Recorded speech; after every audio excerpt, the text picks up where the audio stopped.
ನಮಸ್ಕಾರ ಸ್ನೇಹಿತರೆ. ಆರ್ಸಿಬಿ ವಿರುದ್ಧದ ಪಂದ್ಯವನ್ನ ಗೆದ್ದು ಭಾವುಕರಾದ ಹಾರ್ದಿಕ್ ಪಾಂಡ್ಯ ನಂತರ ಸೂರ್ಯಕುಮಾರ್ ಯಾದವ್ ಹಾಗೂ ರೋಹಿತ್ ಶರ್ಮಾ ಅವರ ಬಗ್ಗೆ ಹೇಳಿದ್ದನ್ನ ಕೇಳಿದರೆ ನೀವು ಕೂಡ ಸೆಲ್ಯೂಟ್ ಮಾಡ್ತೀರಾ. ಹಾಗಾದರೆ ಸುದ್ದಿಯ ಸಂಪೂರ್ಣ ಮಾಹಿತಿ ಏನು? ಅಷ್ಟಕ್ಕೂ ಆರ್ಸಿಬಿ ವಿರುದ್ಧ ಮುಂಬೈ ಗೆದ್ದ ಬಳಿಕ ಹಾರ್ದಿಕ್ ಪಾಂಡ್ಯ ಹೇಳಿದ್ದೇನು ಗೊತ್ತಾ? ಹೇಗೆ ಇದರೆಲ್ಲದರ ಬಗ್ಗೆ ಇವತ್ತಿನ ಈ ಒಂದು ವಿಡಿಯೋದಲ್ಲಿ ತಿಳಿಸ್ಕೊಡ್ತಾ ಹೋಗ್ತೀನಿ. ಹೀಗಾಗಿ ದಯವಿಟ್ಟು ಈ ವಿಡಿಯೋವನ್ನ ಕೊನೆವರೆಗೂ ನೋಡಿ ಸ್ನೇಹಿತರೆ.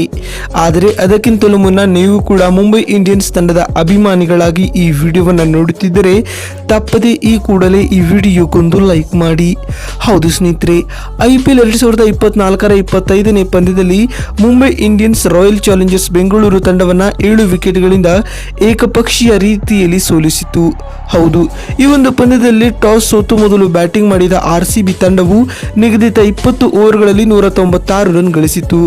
ಇದಕ್ಕೆ ಉತ್ತರವಾಗಿ ಮುಂಬೈ ಇಂಡಿಯನ್ಸ್ ತಂಡವು ಕೇವಲ 15.3 ಓವರ್ಗಳಲ್ಲಿ ಅಂದರೆ ಬರೋಬ್ಬರಿ 27 ಎಸೆತಗಳು ಬಾಕಿ ಇರುವಂತೆಯೇ ಜಯ ಸಾಧಿಸಿತು.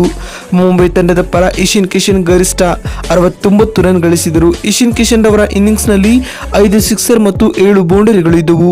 ಸೂರ್ಯಕುಮಾರ್ ಯಾದವ್ ಕೂಡ 19 ಎಸೆತಗಳಲ್ಲಿ 52 ರನ್ ಗಳಿಸಿದರು. ರೋಹಿತ್ ಶರ್ಮಾ 38 ರನ್ಗಳ ಕೊಡುಗೆ ನೀಡಿದರು. ನಾಯಕ ಹಾರ್ದಿಕ್ ಪಾಂಡ್ಯ ಔಟ್ ಆಗದೆ 21 ಮತ್ತು ತಿಲಕ್ ವರ್ಮಾ 6 ಎಸೆತಗಳಲ್ಲಿ 16 ರನ್ ಗಳಿಸಿ RCB ತಂಡಕ್ಕೆ ಸೋಲುಣಿಸಿದರು. ಸ್ನೇಹಿತರೆ, ಇದೀಗ RCB ವಿರುದ್ಧ ಮುಂಬೈ ಗೆದ್ದ ಬಳಿಕ ಪೋಸ್ಟ್ ಮ್ಯಾಚ್ ಪ್ರೆಸೆಂಟೇಷನ್ ವೇಳೆ ಮಾತನಾಡಿದ ಹಾರ್ದಿಕ್ ಪಾಂಡ್ಯರವರು ಭಾವುಕರಾಗಿ ಈ ರೀತಿಯಾಗಿ ಹೇಳಿದ್ದಾರೆ. ಸ್ನೇಹಿತರೆ, ಈ ಭರ್ಜರಿಯಾದ ಗೆಲುವಿನಿಂದ ನಮಗೆ ತುಂಬಾ ಸಂತೋಷವಾಗುತ್ತಿದೆ. ಟೂರ್ನಿಯಲ್ಲಿ ಸತತ 2ನೇ ಗೆಲುವು ಇದಾಗಿದೆ. ಇಲ್ಲಿಂದ ಇದೇ ರೀತಿಯ ಫಾರ್ಮ್ ಅನ್ನು ನಾವು ಟೂರ್ನಿಯಲ್ಲಿ ಮುಂದುವರಿಸಿಕೊಂಡು ಹೋಗುತ್ತೇವೆ ಎಂದು ಹಾರ್ದಿಕ್ ಹೇಳಿದ್ದಾರೆ.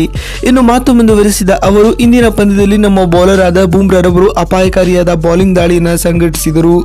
ಒಂದೇ ಪಂದ್ಯದಲ್ಲಿ 5 ವಿಕೆಟ್ ಕಬಳಿಸುವ ಮೂಲಕ MI ತಂಡಕ್ಕೆ ಇವರು ಆಸರೆಯಾದರು ಎಂದು ಹಾರ್ದಿಕ್ ಹೇಳಿದ್ದಾರೆ. ಇನ್ನು ಮಾತು ಮುಂದುವರಿಸಿದ ಪಾಂಡ್ಯರವರು, ಬ್ಯಾಟಿಂಗ್ ನಲ್ಲಿ ಆರಂಭಿಕರಾದ ಇಶಾನ್ ಕಿಶನ್ ಮತ್ತು ರೋಹಿತ್ ಶರ್ಮಾ ರವರು ಅಪಾಯಕಾರಿಯಾದ ಆರಂಭವನ್ನ ಒದಗಿಸಿಕೊಟ್ಟರು. ಪವರ್ ಪ್ಲೇ ನಲ್ಲಿ RCB ತಂಡದ ಬೌಲರ್ ಗಳನ್ನ ಚೆಂಡಾಡಿದ ಈ ಜೋಡಿಯು MI ತಂಡಕ್ಕೆ ಉತ್ತಮ ಆರಂಭವನ್ನ ನೀಡಿತು. ಇವರಿಬ್ಬರ ಆಟವು ನನಗೆ ತುಂಬಾ ಸಂತೋಷ ನೀಡಿತು ಎಂದು ಪಾಂಡ್ಯ ಹೇಳಿದ್ದಾರೆ. ಇನ್ನು ಮಾತು ಮುಂದುವರಿಸಿದ ಹಾರ್ದಿಕ್ ರವರು, ಸೂರ್ಯಕುಮಾರ್ ಯಾದವ್ ಕೂಡ ಫಾರ್ಮ್ಗೆ ಮರಳಿದ್ದಾರೆ. ಇದು ನನಗೆ ತುಂಬಾ ಸಂತೋಷ ನೀಡುತ್ತಿದೆ ಎಂದು ಪಾಂಡ್ಯ ಹೇಳಿದ್ದಾರೆ. ನೋಡಿದ್ರಲ್ಲ ಸ್ನೇಹಿತರೆ, RCB ವಿರುದ್ಧ ಮುಂಬೈ ಗೆದ್ದ ಬಳಿಕ ಭಾವುಕರಾಗಿ ಹಾರ್ದಿಕ್ ಪಾಂಡ್ಯ ಹೇಳಿದ್ದೇನು ಅಂತ ತಿಳಿಸಿಕೊಡುವ ನಮ್ಮ ಈ ಪ್ರಯತ್ನ ನಿಮಗೆ ಇಷ್ಟವಾಗಿದ್ದಲ್ಲಿ ತಪ್ಪದೆ ಈ ಕೂಡಲೇ ಈ ವಿಡಿಯೋಗೊಂದು ಲೈಕ್ ಮಾಡಿ. ವಿಡಿಯೋವನ್ನ ಇಲ್ಲಿವರೆಗೂ ನೋಡಿದ್ದಕ್ಕಾಗಿ ಧನ್ಯವಾದಗಳು. ಮತ್ತೊಂದು ವಿಡಿಯೋದಲ್ಲಿ ಸಿಗ್ತೀನಿ. ಅಲ್ಲಿವರೆಗೂ ನಮಸ್ಕಾರ, ಧನ್ಯವಾದಗಳು ಸ್ನೇಹಿತರೆ.